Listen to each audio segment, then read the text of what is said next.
"Sir, the service entrance is around the back." The words landed cold across the marble lobby, sharp enough to make two receptionists glance up from their screens. Nathaniel Brooks stopped walking but did not respond immediately. Rainwater still clung to the shoulders of his dark charcoal coat, and the paper coffee cup in his hand gave off thin curls of steam that disappeared into the over-air-conditioned air.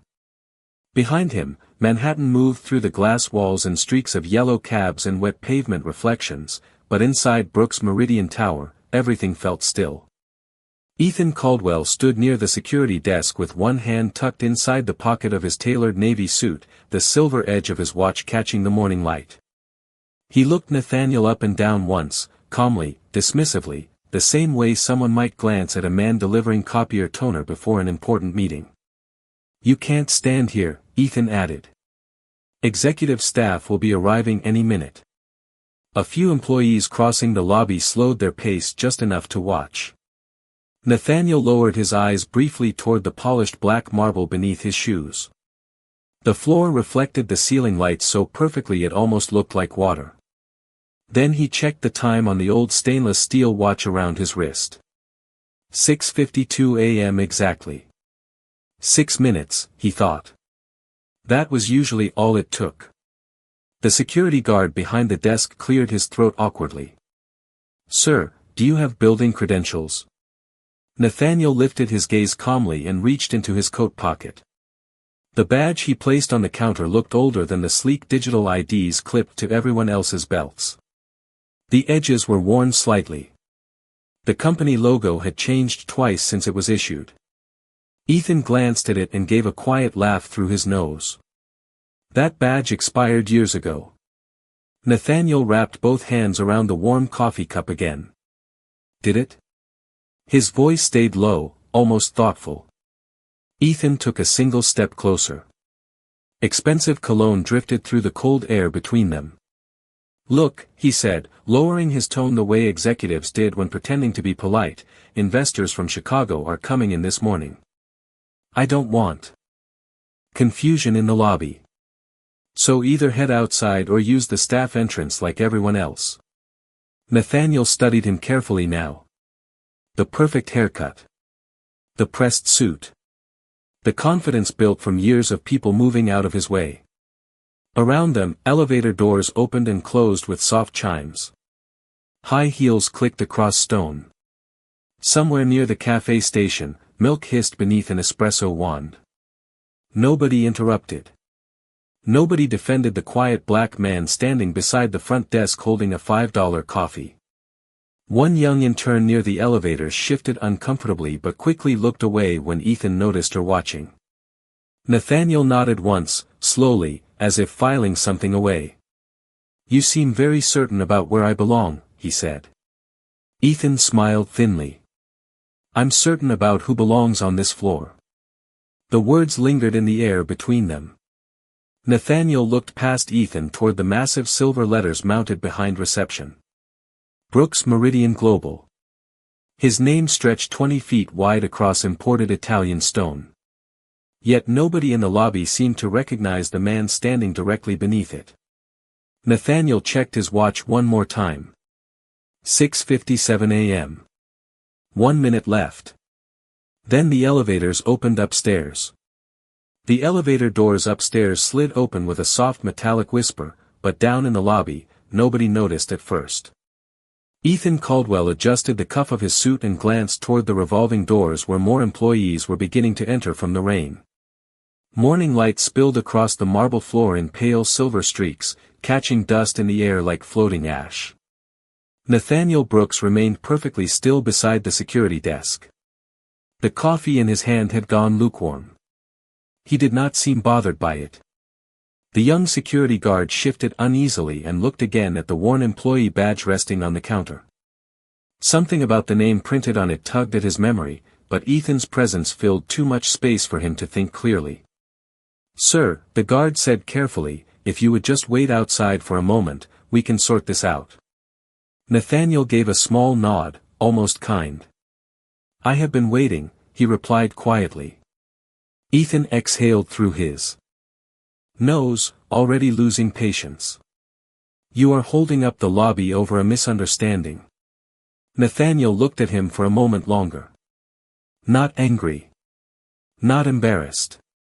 Just observant. Ethan hated that expression. It felt too calm for someone supposedly caught where he did not belong. Upstairs on the 41st floor, a conference room overlooking Midtown Manhattan buzzed with preparation. Assistants arranged investor packets in perfect rows while giant digital screens cycled through stock projections and quarterly growth charts. Fresh orchids sat in the center of the polished walnut table, flown in from California less than 12 hours earlier. Every detail had been engineered to communicate power. A tall blonde executive named Vanessa Hale glanced toward the floor-to-ceiling windows while fastening diamond earrings. Did legal confirm whether Brooks is joining remotely or in person? She asked. Another executive laughed softly while scrolling through his tablet. Nobody knows. That is the genius of Nathaniel Brooks. Man owns half the city and still moves around like a ghost. Vanessa smirked faintly. I have worked here 3 years and never seen him once. That is because he does not care about appearances, another replied. Last winter he visited a warehouse in Detroit wearing jeans from Target. Nobody recognized him. Light laughter circled the room. Downstairs, Ethan stepped aside to answer a vibrating phone. Yes, he said sharply. His expression shifted almost immediately. The color drained from his face little by little, like ink dissolving in water. What do you mean he already arrived? Silence. Ethan slowly turned around. Nathaniel watched him over the rim of the paper coffee cup. Rain tapped softly against the giant glass windows behind him. No, Ethan said quietly into the phone. That is impossible. The line disconnected. For the first time that morning, the lobby felt too cold. Ethan lowered the phone from his ear slowly.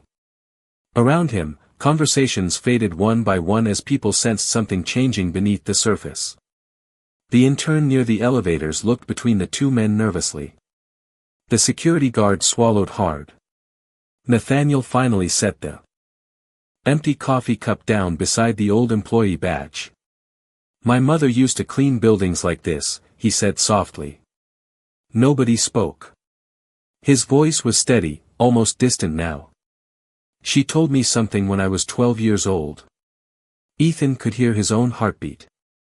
Nathaniel glanced around the lobby, at the marble, the glass, the polished silver logos hanging 20 feet high. She said you can always tell who people really are by how they treat the person they think cannot fight back. Then somewhere upstairs, a boardroom door slammed open. The silence inside the lobby broke all at once. Elevator doors opened across 3 different floors almost simultaneously, and suddenly people were moving faster than before. Sharp footsteps echoed from the executive corridor upstairs while assistants hurried past glass conference rooms carrying tablets and legal folders against their chests.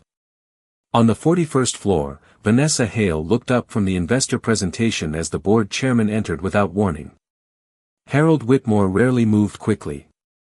At 71 years old, he usually walked with the measured calm of a man who had spent 4 decades inside private equity meetings and political fundraisers.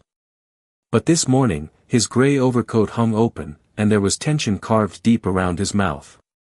Where is Ethan Caldwell? He asked immediately. The room went still. Vanessa blinked. He is downstairs handling a situation in the lobby. Harold's expression darkened.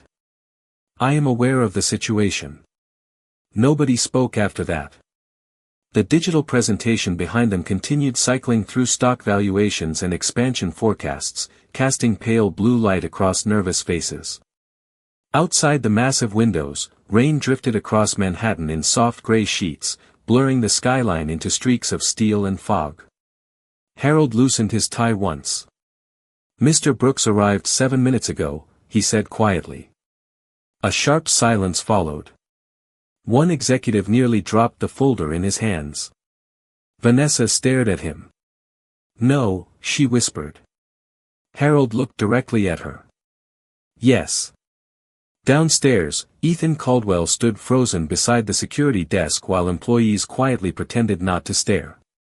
Nathaniel Brooks remained calm beneath the giant silver company logo mounted behind reception. The old memory of his mother's voice still lingered in his mind, stronger than the cold air conditioning pouring through the lobby vents. He could still remember sitting on a plastic bucket at 12 years old while she polished floors in downtown Philadelphia office buildings after midnight.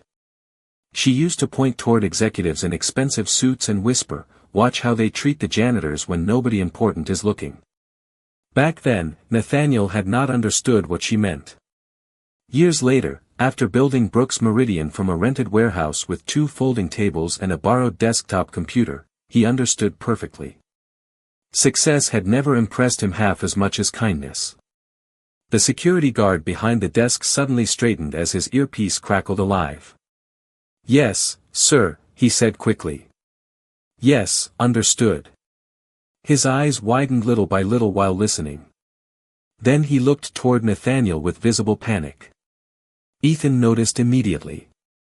"What?" he snapped under his breath. The guard swallowed hard. Corporate just confirmed his identity. Ethan felt something cold settle beneath his ribs. Across the lobby, more employees had stopped walking entirely now. A receptionist slowly lowered her headset. Somewhere near the cafe counter, somebody accidentally dropped a spoon, the metallic sound echoing unnaturally loud against marble and glass. Nathaniel looked toward the elevators just as the center doors slid open again. Harold Whitmore stepped out first, followed by 2 board members and the head of legal affairs. Nobody in the lobby moved. Harold crossed the marble floor quickly despite his age and stopped directly in front of Nathaniel Brooks. For one suspended second, the entire building seemed to hold its breath. Then Harold extended his hand. "Nathaniel," he said carefully, "I apologize for the unacceptable welcome this morning." Ethan's face lost all remaining color. Vanessa Hale emerged from another elevator moments later and froze the instant she saw the quiet black man standing beside the security desk. Her eyes moved slowly toward the giant silver company logo. Behind him, Brooks Meridian Global. Then back to his face. Recognition finally hit her like cold water. Nathaniel accepted Harold's handshake calmly. "Interesting culture you have developing downstairs," he said softly. Nobody laughed. Nobody even breathed too loudly. And Ethan Caldwell suddenly realized the man he tried to remove from the building owned every inch of it. Nobody in the lobby seemed to remember how to move anymore. The rain outside continued sliding down the glass walls in long silver lines while the building's morning noise slowly disappeared beneath a heavier silence. Ethan Caldwell stood near the security desk with his jaw locked tight, one hand still hanging uselessly at his side. Just minutes earlier, he had controlled the room without effort. Now even the receptionists avoided looking directly at him. Nathaniel Brooks adjusted the sleeve of his dark coat once and glanced toward the giant windows overlooking Lexington Avenue. Yellow taxi lights reflected across the wet pavement 40 stories below like blurred streaks of gold. Harold Whitmore cleared his throat carefully. "The investors are waiting upstairs," he said quietly. Nathaniel nodded once but did not immediately move toward the elevators. Instead, his attention shifted toward the young security guard behind the desk. The man looked barely 23 years old. Nervous sweat darkened the collar of his uniform. Nathaniel picked up the old employee badge from the marble counter and slid it gently into his pocket. "What is your name?" he asked. "Daniel, sir." Nathaniel gave a small nod. "You asked for credentials respectfully. Thank you for that." Daniel looked stunned. "Yes, sir." Nathaniel turned slightly then, his eyes landing on Ethan again. The temperature in the lobby somehow felt colder under that gaze, though Nathaniel's expression never hardened. That calmness unsettled Ethan more than anger would have. "Mr. Brooks," Ethan began carefully, "this situation was clearly a misunderstanding." Nathaniel studied him quietly for a moment. Around them, elevator chimes echoed through the vast open lobby like distant warning bells. Was it? He asked softly. Ethan forced a tight, professional smile. Of course. Nobody recognized you. Nathaniel tilted his head slightly. That is interesting. His voice remained almost conversational. Because my face has been hanging in this building for 12 years. Ethan said nothing. Nathaniel slowly turned toward the giant framed Forbes magazine cover mounted beside reception. His photograph filled the center of it. Same eyes. Same calm expression. Same quiet posture. Dustless spotlighting illuminated the frame 24 hours a day. Vanessa Hale looked away first. Nathaniel walked across the marble floor toward the elevators with measured steps, Harold Whitmore and the board members following close behind him. Nobody spoke while they moved. Employees near the cafe station quickly stepped aside. One assistant nearly dropped her tablet trying to avoid eye contact. Ethan remained frozen for half a second before finally following. The private executive elevator opened with a soft chime. Inside, polished steel walls reflected pale morning light across everyone's faces. Nathaniel stepped in first. Harold entered beside him. Vanessa followed carefully. Ethan hesitated before joining them last. The doors slid shut. Silence immediately pressed against the small space. The elevator climbed smoothly upward. Floor numbers glowed one after another in pale white light. 22. 23. 24. Nathaniel kept his eyes forward.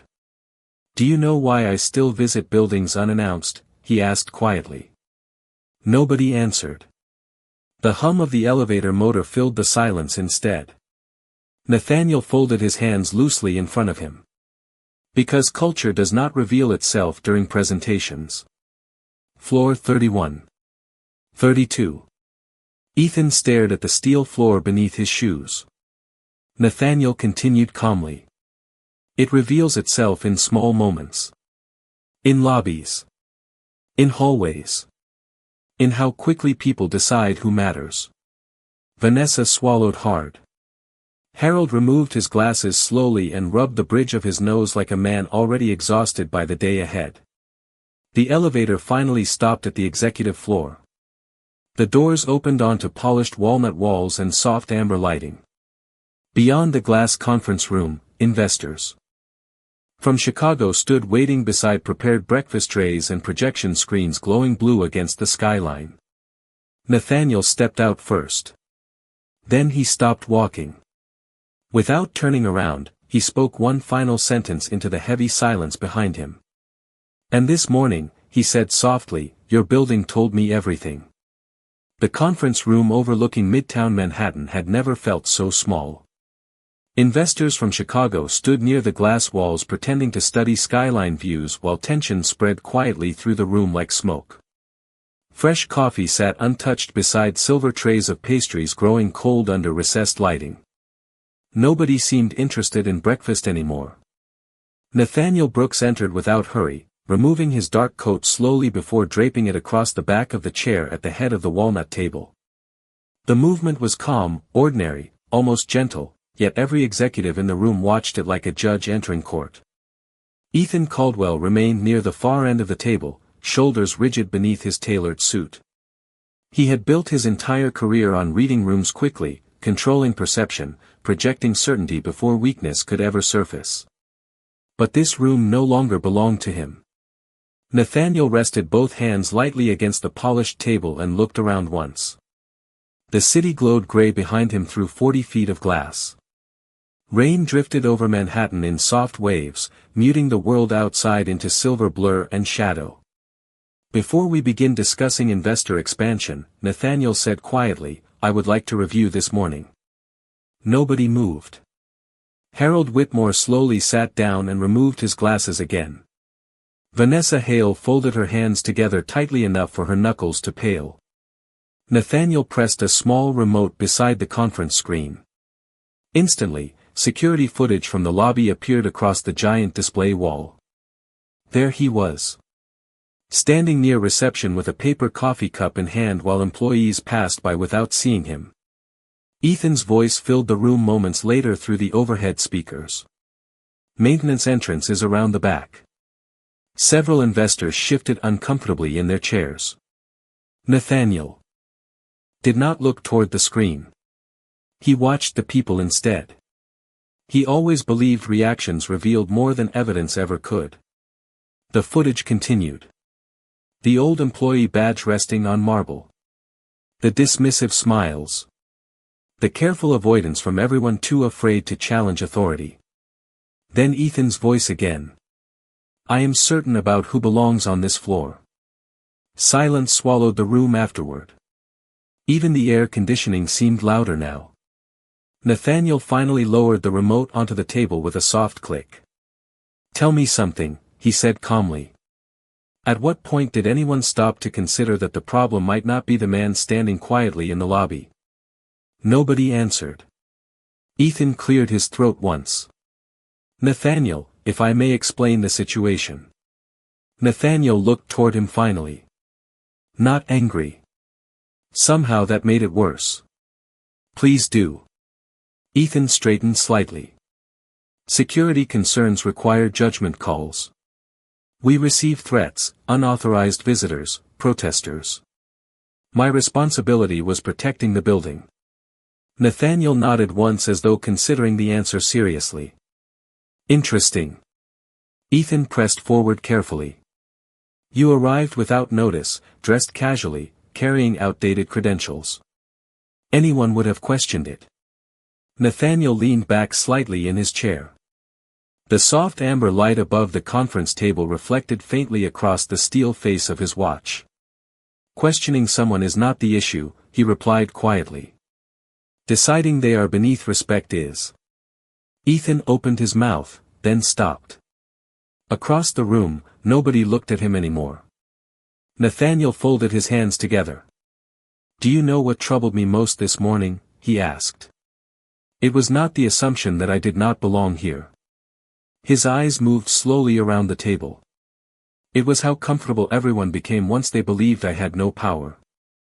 The words settled heavily into the room. One investor lowered his eyes toward the polished table surface. Vanessa stared silently at the frozen image still displayed on the screen behind Nathaniel. Ethan standing tall. Nathaniel standing alone beneath his own company name. Nathaniel exhaled softly and rose from his chair. The skyline behind him glowed pale silver through rain-covered glass. Brooks Meridian was never supposed to become a company where dignity depends on appearance, he said quietly. Then he looked directly at Ethan Caldwell. And yet somehow, he added, that is exactly what happened under your leadership. No one spoke after that. The conference room remained suspended in a silence so complete that even the soft hum of the projector sounded distant now. Rain drifted against the glass walls overlooking Manhattan, turning the skyline into blurred silver shapes beneath the heavy morning clouds. Nathaniel Brooks stood near the head of the walnut table with both hands resting lightly against the polished surface. The security footage remained frozen behind him on the giant display screen. Ethan Caldwell beside the lobby desk. Nathaniel standing alone beneath the company logo. The image looked less like surveillance footage now and more like evidence. Ethan finally shifted in his chair, loosening his tie slightly as though the room had become too warm. Nathaniel, he said carefully, I understand how this appears. Nathaniel looked toward him quietly. Do you? Ethan swallowed once before continuing. I made a judgment call based on the information available. Nathaniel nodded faintly. And what information was that? Ethan hesitated. The room waited with him. You arrived without identification that appeared current. You were dressed casually. Security protocol exists for a reason. Nathaniel's eyes held on him another second longer than comfort allowed. Casually, he repeated softly. Ethan immediately realized how shallow the explanation sounded once spoken aloud. Nathaniel stepped away from the table and slowly approached the rain-covered windows overlooking the city below. 41 floors beneath them, yellow taxis crawled through wet intersections while pedestrians moved beneath umbrellas like dark currents flowing through concrete streets. His reflection faintly overlapped the skyline in the glass. "When I was 19, Nathaniel said quietly, my mother cleaned office buildings overnight in Philadelphia. Nobody interrupted him. One winter she became sick with pneumonia but still worked 12-hour shifts because she could not afford to stop." His voice remained calm, but something heavier moved beneath it now. "One night she told me the hardest part was not the exhaustion." He paused briefly. "It was how invisible people became once they wore a maintenance uniform." Vanessa Hale lowered her eyes toward the table. Harold Whitmore remained perfectly still in his chair. Nathaniel folded his arms loosely as he stared out across the gray city. Men in suits walked past her every night without seeing her face. Some never learned her name after 10 years in the same building. Ethan's expression tightened. Nathaniel finally turned back toward the room. "So when Brooks Meridian became successful, I made one promise to myself."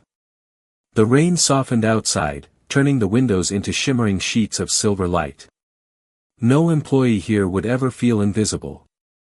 His gaze moved slowly across the executives seated around the table. Not receptionists. Not janitors. Not security guards. Not interns. Nobody dared interrupt him now. Nathaniel walked back toward the conference table carefully. The leather soles of his shoes made almost no sound against the polished floor.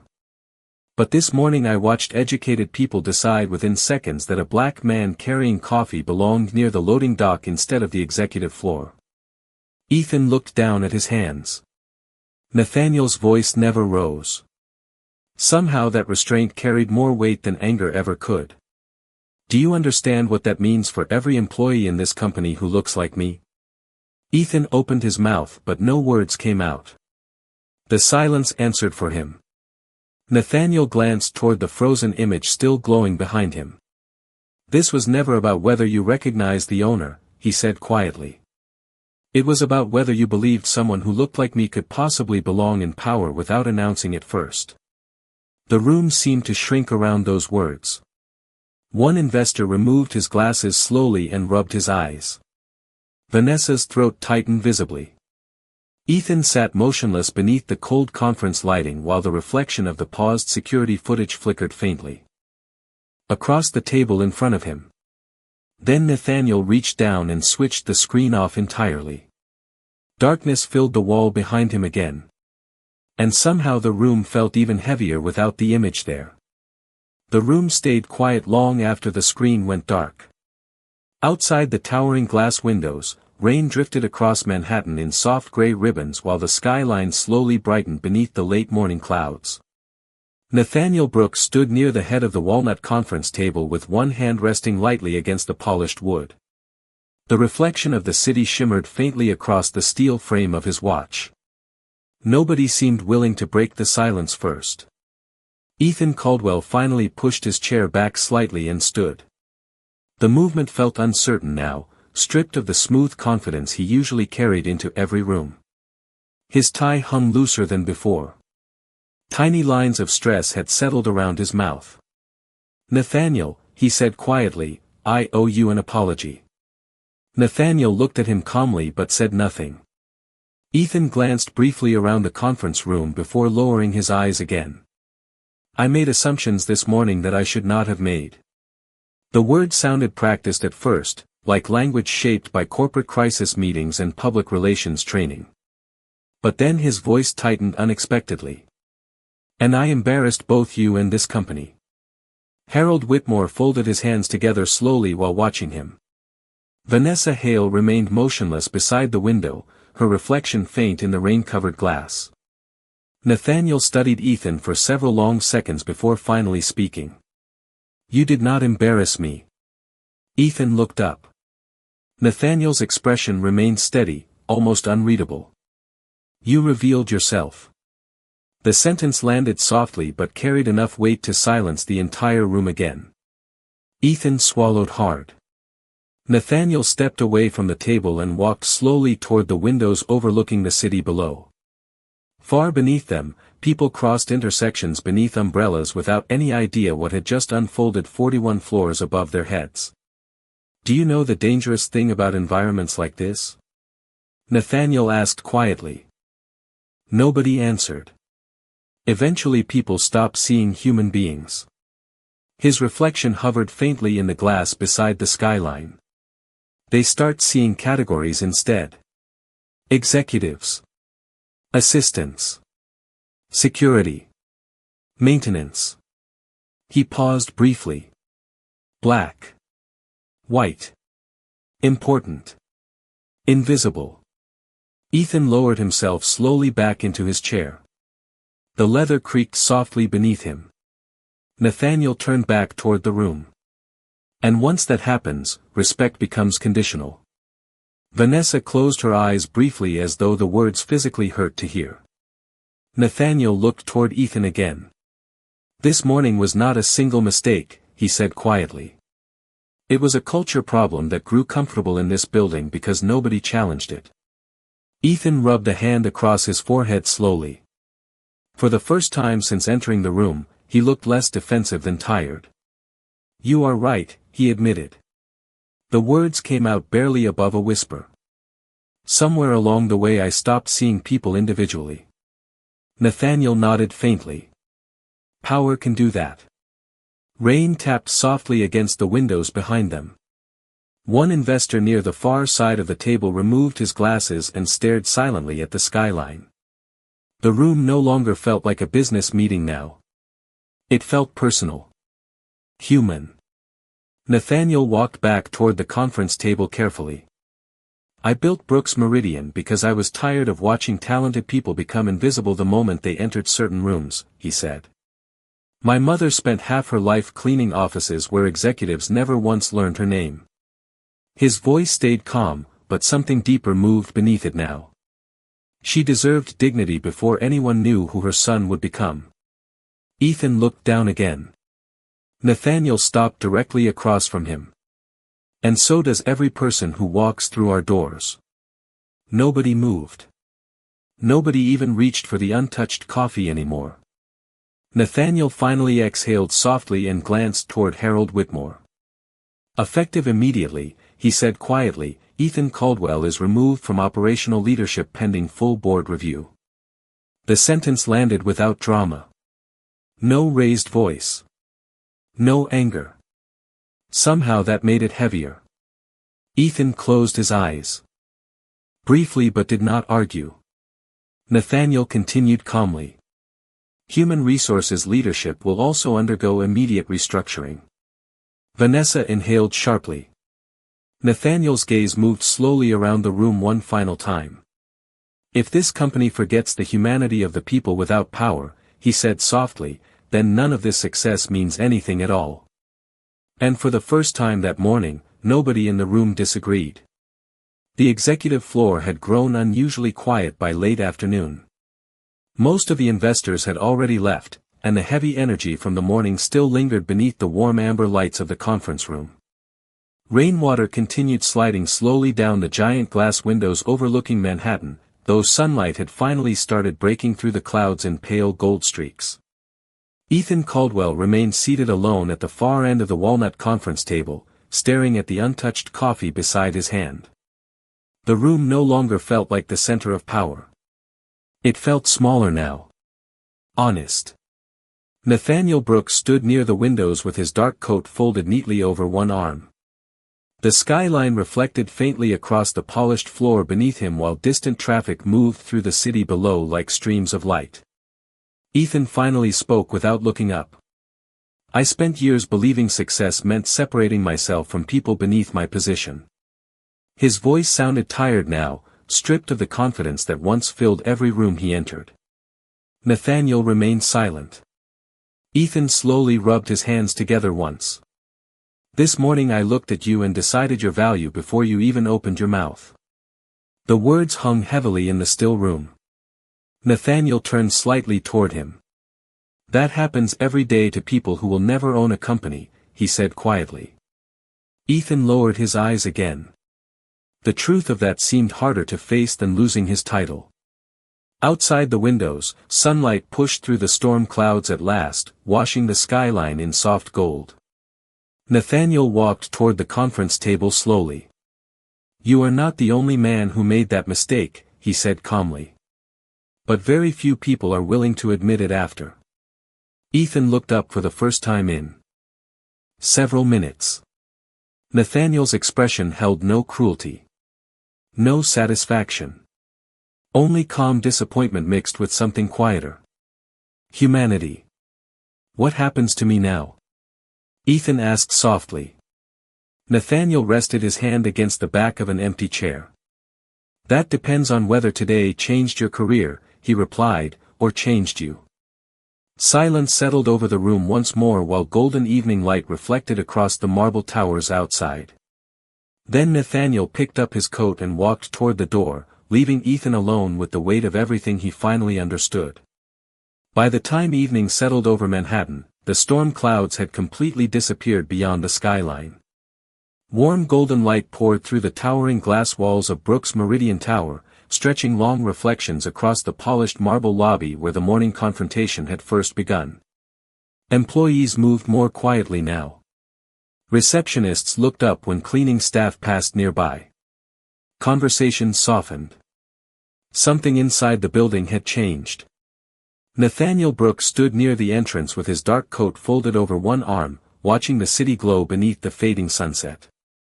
Near the revolving doors, an older janitor slowly pushed a worn cleaning cart across the marble floor. One loose wheel squeaked softly with every turn. A yellow caution sign slipped sideways and fell near the wet entrance tiles. The janitor bent carefully to pick it up, but Nathaniel reached it first. He lifted the sign gently and handed it back with a calm smile.